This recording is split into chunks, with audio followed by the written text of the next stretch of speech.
morning.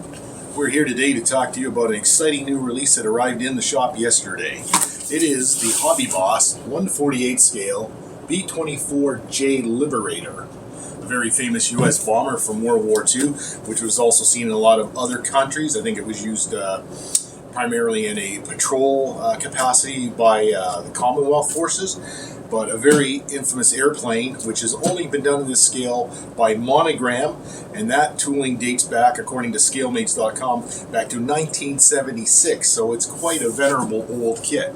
Now, I built one of those a long time ago, so I'm kind of curious to see what this one offers us that's different than the other one. Now, it says on the bottom it has a full interior. Okay, and on the side it has various markings for interesting color schemes, including your olive schemes and your bare metal schemes. Looking inside the package, we get their little new items hype sheet that they always include, and a comprehensive looking instruction booklet. It has 33 steps, and inside the instruction booklet is a color map breakdown for your various marking schemes and a paint call out at the bottom.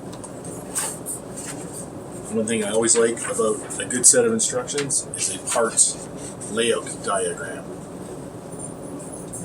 It makes it helpful in the secondary market when you buy and sell kits to be able to identify that all the parts are there, and it's also good to identify that little tiny part that you can't find in step 3, but it's there somewhere, so you look it up on the map and then you find out exactly where it is.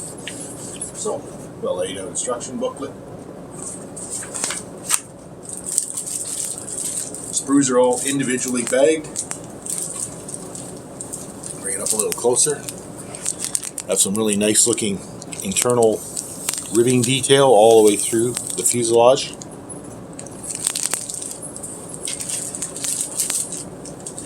Wings, engine nacelles, spot for the turbochargers, internal struts and details. So based on the old Monogram kit that I built, there's certainly a bigger parts count in this kit. Part of the undersides of the wings with cutouts for the wheel wells.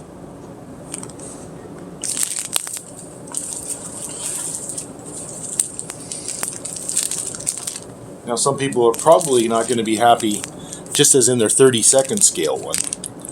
The motors, engines, look to be represented by, little part motors that you just fit inside the cowlings to represent a motor, other than an actual, full motor. But I'm sure somebody in the aftermarket world will come out with things like that. There's your turbo superchargers for the engines, your props, more internal details, some very fine moldings and whatnot in there. Now, as somebody pointed out in an earlier video, yes, these models go up for sale, so we don't tear them apart and unbag them all. This is a nicely packed clear part sprue, so I can't really show you what's going on in there.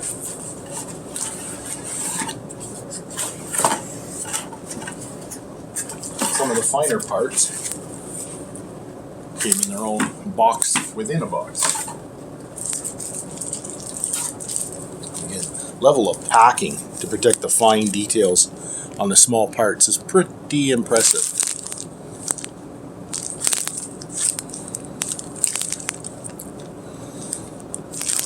Now, some may note, and I did right away, there are a lot of ejection marks on various parts. In fact, there's a lot of them on that part. Now, I don't know if that's a part you're really going to see much, but you'll know they're there, so they'll have to be addressed. We have rubbery bits, rubber tires. Some people like them, some people hate them.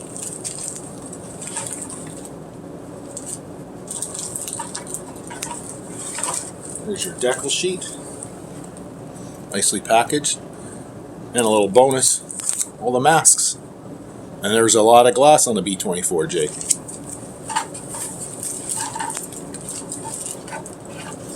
When we top it off with a photo etch sprue.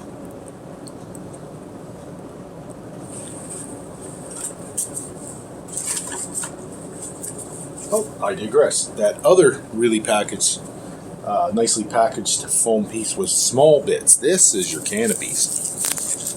I'm going to actually, they look removable, so we're going to take them out and have a peek.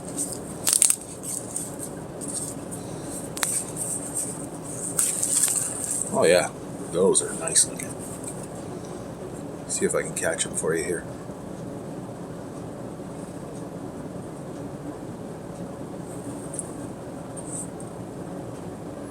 Keep the glare off them. Very nice. So as I say, it's a lot newer than the 1976 offering. It has a lot more detail on parts. Some areas may have been simplified. I'm sure the aftermarket people will look after that. A really nice touch is getting those clear masks, the various decal options, the nicely laid out instruction book.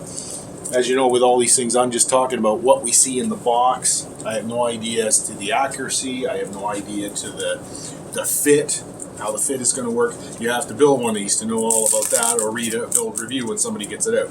But on first impression, I'd say value for money, it's here. These are currently retailing for $133.49 Canadian, and we just got a pile of them in yesterday. They'll be up on our site today. And as always, thank you for joining our video, and we'll see you again real soon. Okay, don't forget, please subscribe, slap that bell, hit that like button, and join Team Hobby Center.